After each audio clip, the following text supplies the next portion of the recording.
Γεια σας, καλώς ήρθατε στη σημερινή μας συνάντηση. Λέγομαι Βαβελίδης Πασχάλης, είμαι προσωποκεντρικός και focusing βιωματικός σύμβουλος ψυχικής υγείας και κάνω τη σημερινή μας συνάντηση, την κάνουμε από χωριό και μπορείτε να ακούτε από τριγύρω σκυλιά, γατιά κλπ. Έχει αρκετή ζέστη και δεν θα κλείσω τα παράθυρα. Έτσι, ο λόγος που ήθελα να κάνω τη σημερινή μας συνάντηση είναι κάτι που διάβασα, το θέμα που θα απασχολήσει τη σημερινή μας συνάντηση, από ένα μεγάλο δάσκαλο της φιλοσοφίας, τον Δημήτρη Λιαντίνη, σε ένα βιβλίο του συγχωρεμένου Δημήτρη Λιαντίνη, από τη φιλοσοφία της αγωγής, το Homo Educandus, και αναφέρθηκε στο Άγιο Πρωτότυπο, όπως θα έλεγε ο ίδιος, ότι το μηδέν δεν έχει πάτο και το είναι κορυφή. Και θα ήθελα πολύ να το συζητήσω μαζί σας και αν μπορώ να σας προβληματίσω ή να σας διευκολύνω μέσα από αυτόν τον προβληματισμό, αυτή είναι η διάθεσή μου, και να το φέρω στο πώς μας αφορά ακόμα περισσότερο σήμερα. Τι σημαίνει το μηδέν δεν έχει πάτο και το είναι κορυφή? Σημαίνει ότι η αποσύνθεση που μπορεί να συμβεί σε έναν άνθρωπο που δεν φροντίζει τον εαυτό του, αν θέλετε, το πώς το διαβάζω εγώ τουλάχιστον,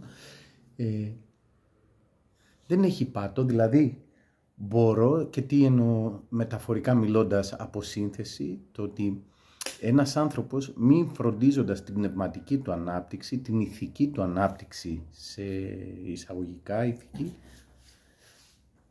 την συναισθηματική του ανάπτυξη, αν θέλετε, πηγαίνει συνεχώς προς τα πίσω. Αυτό δεν έχει σταματημό δηλαδή. Δεν έχει σταματημό, έχει εκπτώσει συνήθως, και αν δείτε οι καιροί που προχωράμε, οι άνθρωποι, το πώς σιγά σιγά πολλοί συνάνθρωποι μας δεν επενδύουν εύκολα στο κομμάτι της συναισθηματικής ανάπτυξης, της πνευματικής ανάπτυξης, στο κομμάτι που έχω αναφερθεί και σε άλλη συνάντηση που κάναμε, στις πνευματικές αρχές, στο πώς ζω την καθημερινότητά μου, το πόσο παρόν είμαι, πόσο κοντά στον εαυτό μου.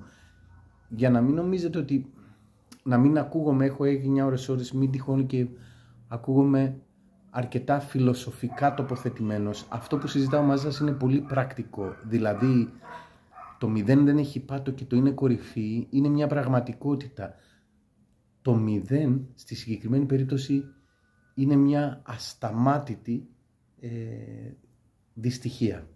Είναι μια ασταμάτητη διαδικασία προς έναν ικανοποίητο, κάτι άδειο, το οποίο ο άνθρωπος σήμερα, πολλοί από τους συνανθρώπους μας και χωρίς καμία κριτική διάθεση, προσπαθούν να το γεμίσουν, επενδύοντας ουσιαστικά σε όλα εκείνα που αδειάζουν το μέσα.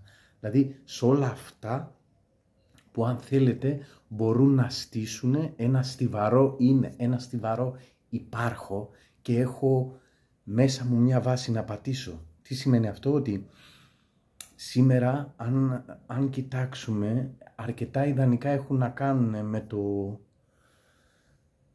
που τα υποστηρίζει και ο καπιταλισμός, θα μπορούσαμε να πούμε, το κάνε ό,τι μπορείς και ό,τι περνάει από το χέρι σου προκειμένου να κερδίσεις χρήματα, να επιτύχεις ιδιαίτερα στο κομμάτι της επιχειρηματικότητας, ή όπου στοχεύσεις λειτουργήσε ανορίωτα, και αυτό κάπως και το επιβραβεύει η σημερινή οικοκοινωνία, και βλέπετε το θαυμάζουν κάποιοι και το ακολουθούν σαν τρόπο ζωής. Δηλαδή το να τρέξω, να βολευτώ, να τρέξω, να βάλω το αυτοκίνητό μου εκεί που δεν χρειάζεται να μπει αμάξι, εκεί που δεν επιτρέπεται, αν θέλετε, να μπει αμάξι,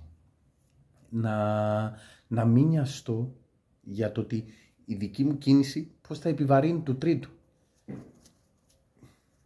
Και έχω ένα πολύ καλό παράδειγμα να σας πω τώρα. Είχα παρκάρει το αμάξι πριν ένα διάστημα Και έκανα κάτι ψώνια, γύρισα στα μάξι, ήταν μια κυρία μπροστά μου και ήρθε, κόλλησε ακριβώς. Και τη ζήτησα, λέω, σας παρακαλώ, δεν μπορώ να βγω, μπορείτε να πάτε λίγο πιο μπροστά. Και μου λέει, μα πώς κάνετε έτσι κύριε, έτσι κάνουνε στο κέντρο της Θεσσαλονίκης. Πήρα και εγώ μια ανάσα, λέω, καταλαβαίνω πώς μπορεί να το κάνουν στο κέντρο της Θεσσαλονίκης, χρειάζεται όμως να μου αφήσετε λίγο χώρο για να μπορώ να βγω. Τι θέλω να πω με αυτό, είναι ότι πλέον αρχίζουμε και θεωρούμε λογικό και δεδομένο να μην υπολογίζουμε ούτε η συμπεριφορά μας τι προκαλεί σε εμάς τους ίδιους, ούτε τι προκαλεί και στον απέναντι. Και αυτό, ενώ φαίνεται να διευκολύνει για το εδώ και τώρα, βραχυπρόθεσμα δηλαδή, θα μπορούσαμε να πούμε ότι μακροπρόθεσμα φτάνουμε σε αυτό που λέμε αποσύνθεση. Αρχίζει να μην έχει τίποτα σημασία. Σε προηγούμενη συνάντηση είχα χρησιμοποιήσει, και εδώ ταιριάζει πάρα πολύ, ότι οι αρχές που ζω τη ζωή μου είναι η αρμή, αυτό το κομμάτι τσιμέντου, αν θέλετε, η κόλλα που χρησιμοποιούμε για να είναι δύο πλακάκια ενωμένα. Στο μοσαϊκό της ζωής μου, οι αρχές είναι αυτή η κόλλα. Όσο αποσυντίθεται, όσο δεν έχω μια βάση να πατήσω, να ακουμπήσω, δηλαδή κάποιες κόκκινες γραμμές που λένε ότι εγώ, για να γλιτώσω λίγο περισσότερο χρόνο, που δεν το λέω ως λίγο ή ως πολύ, δεν θα παρκάρω πάνω σε μια ράμπα αναπήρων, παραδείγματος χάρη, ή ανθρώπων που δυσκολεύονται για τον οποιοδήποτε λόγο. Δεν θα παρκάρω στις γραμμές πάνω που είναι για τους τυφλούς συνανθρώπους μας. Θα προσπαθήσω, τουλάχιστον αυτό που θα κάνω, και να διευκολύνει εμένα και να σκεφτώ να μην επιβαρύνει τον απέναντι. Αυτό τώρα δεν είναι ότι με κάνει καλό άνθρωπο. Αυτό που προσπαθώ να σας πω είναι αρκετά εγωιστικό. Όταν προσπαθώ να λειτουργώ στη ζωή μου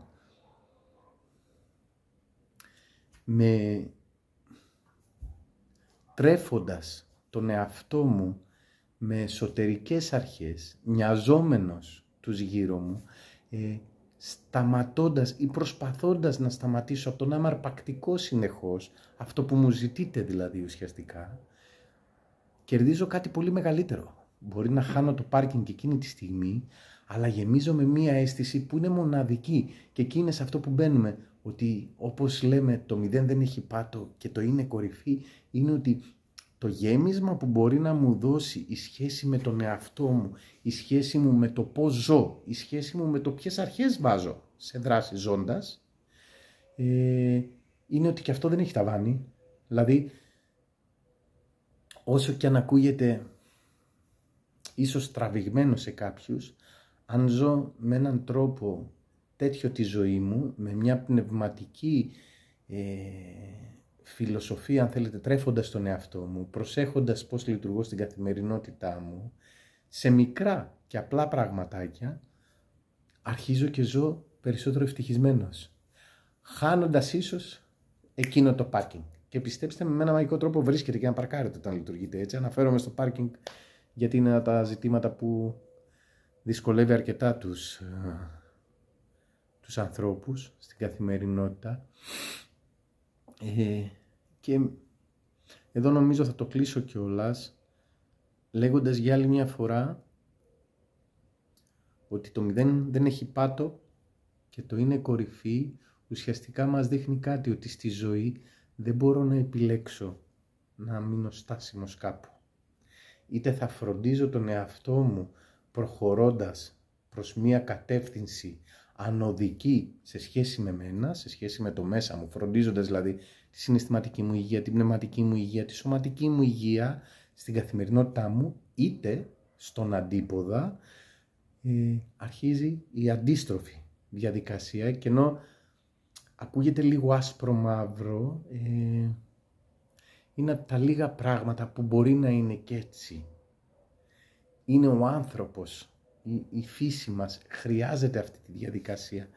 Εύχομαι με κάποιο τρόπο, μέσα από την συνεισφορά, ξανά θα πω, του δασκάλου, του Δημήτρη Τουλιαντίνη, να διευκόλυνα και εγώ με τον τρόπο μου, και ας κρατήσουμε αυτό το κομμάτι, αυτό το πολύ σημαντικό, ότι έχω επιλογή, τρέφοντας τον εαυτό μου εσωτερικά, που σημαίνει ότι πράττοντας με γνώμονα και τον εαυτό μου αλλά και τους γύρω μου, κοιτώντας λίγο πώς μπορώ να διευκολύνω παρά να επιβαρύνω, μπορώ να έχω περισσότερο χαρά, περισσότερο ευτυχία και περισσότερο πληρότητα στη ζωή μου. Μέχρι την επόμενη φορά να ευχηθώ καλό υπόλοιπο καλοκαιριού, την αγάπη μου σε όλους και καλή συνέχεια.